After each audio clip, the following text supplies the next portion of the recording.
আসসালামু আলাইকুম। প্রতিদিনের মতো আজকেও আরেকটি নতুন ভিডিও নিয়ে চলে আসলাম আপনাদের মাঝে। এটি একটি এলজি টেলিভিশন, সিআরটি টিভি। এই টিভিটির ডিগিজিং কয়েল নষ্ট এবং পিটিসিটা খারাপ হয়েছে। টিভিটি এক কালার মানে লাল কালারের শেড করে ভিডিও আসছে না, তাই আমরা টিভিটি সুন্দর করে ঠিক করব এবং আপনাদেরকে পুরা ভিডিওই দেখাবো। ধৈর্য ধরে দেখবেন ইনশাল্লাহ। যদিও আমি প্রতিটা ভিডিওই বলে থাকি এক একটি ভিডিওর এক এক রকমের সমস্যা থাকে, তাই আমরা যে সমস্যাগুলো যখন ফেস করে আমরা সেই ভিডিওগুলো আপনাদের দিই। এই টিভিটার অনেক দিন বয়স, 20 বছর বয়স হয়ে গেছে। আসলে আগেকার জিনিসগুলোর অনেক মান ছিল, অনেক সুন্দর ছিল। এই জিনিসগুলো এখন আর সেরকম পাওয়া যায় না, তাই এই টিভিটা 20 বছর চলছে, এখনও অনেক ভালো আছে। উনি সারবে, সারার জন্য আমাদের এখানে নিয়ে আসছে। তেমন কোনো পার্টস এখনও নষ্ট হয়নি। আগেকার ব্র্যান্ডের যে জিনিসগুলো ছিল এই টিভিগুলো অনেক সুন্দর, সিস্টেমগুলো অনেক সুন্দর, পার্টসগুলো অনেক উন্নত মানের, কোনো জং নেই, ফাঙ্গাস নেই। এখনকার চায়না টিভির থেকে অনেক সুন্দর। তাই টিভিটি আমরা সুন্দর করে ঠিক করব, ঠিক করে আপনাদের পুরো ভিডিওয় দেখাবো। পিটিসিটা আমরা খুলেছি, আরেকটি পিটিসি আমরা লাগাবো। এই পিটিসির জন্যই কালারের শেড পড়েছে, শেডটা আমরা খেদানোর জন্য চেষ্টা করব। যাই হোক, এই টিভিটির শেড পড়ার কারণ হচ্ছে টিভিটি কম্পিউটার বক্সের পাশে রাখা ছিল। আর এই সিআরটি টিভির ক্ষেত্রে কোনো চৌম্বক জাতীয় কোনো বক্স যদি রাখা যায় তাহলে সেই টিভি কখনোই ভালো কাজ করে না বা কালারের সমস্যা তৈরি হয়। এই জন্যেই আমরা সবাইকে বলে দিই আপনারা কখনোই টিভিগুলো চৌম্বক জাতীয় কোনো জায়গায় রাখবেন না।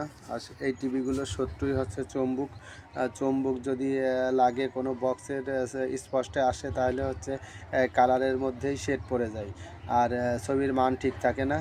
এই জন্যই আমরা টিভিটি ঠিক করব এবং ওনাকে বলে দেব। যাই হোক, আমরা এই পিটিসিটি এখন লাগাবো। পিটিসি লাগানোর পরে ডিগিজিং কয়েলটাও আমরা চেক দিব।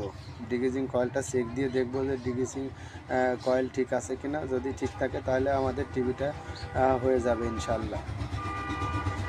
টিভিতে দুটো সমস্যা ছিল, সে দুটোকে আমরা ঠিক করলাম, করে আবার পুনরায় লাইন দেব। লাইন দিয়ে আপনাদেরকে দেখাবো। আসলে আমার দোকানের সামনে প্রচণ্ড জ্যাম আর যানবাহনের শব্দের কারণে আমি আমার ভিডিওগুলো সুন্দর করে তৈরি করতে পারি না। এই জন্য আপনাদের সবার কাছে ক্ষমা চেয়ে নিচ্ছি। আসলেই সেভাবে আমার ভিডিওগুলো অনেক সুন্দর করে করতে পারি না, তবুও চেষ্টা করি আপনাদের মাঝে ভিডিওটা ফুটিয়ে তোলার জন্য। সবাই আমার জন্য দোয়া করবেন এবং আমি যেন এভাবেই সুন্দর করে আমার যথাসাধ্য যতটা পারি চেষ্টা করে টিভিগুলো ঠিক করি, মোটর ঠিক করি, ফ্যান ঠিক করি, যেগুলোরই কয়েল বাঁধি, সবগুলো ভিডিও আপনাদেরকে আমি দিয়ে থাকি। আমি একদম ন্যাচারাল ভিডিও দিই, যেটা আমি করি সেটার মধ্য থেকেই ভিডিওটা দিয়ে থাকি। আপনারা অনেকেই উৎসাহ দেন, আবার অনেকেই অনেক কথা বলেন। যাই হোক, সেটা নিয়ে আমি কখনোই ভাবি না। আমার কাজের জায়গা থেকে আমি কাজ করে যাব ইনশাল্লাহ। সাফল্য একদিন আসবে। সবাই আপনারা আমাকে হেল্প করবেন, সাহায্য করবেন, ভিডিওগুলো দেখবেন।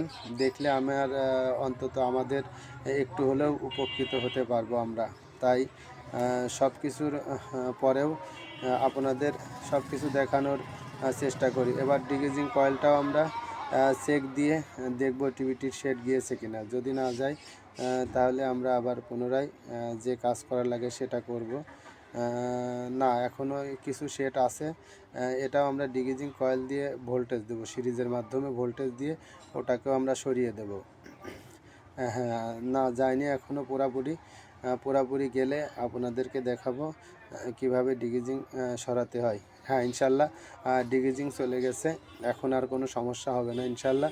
এবার আমরা টিভিটি নতুন করে সেট করে আপনাদেরকে দেখানোর চেষ্টা করলাম। যে যতটুকু কাজের ধারণা আছে এর মধ্য থেকে আপনাদেরকে দেখানোর চেষ্টা করলাম। সবাই ভালো থাকবেন এবং আমাদের ভিডিওগুলোও বারবার বলছি, আমাদের ভিডিওগুলো আপনারা দেখবেন। টিভিটি পুরোপুরি কমপ্লিট হয়ে গেছে, আর কোনো সমস্যা নেই।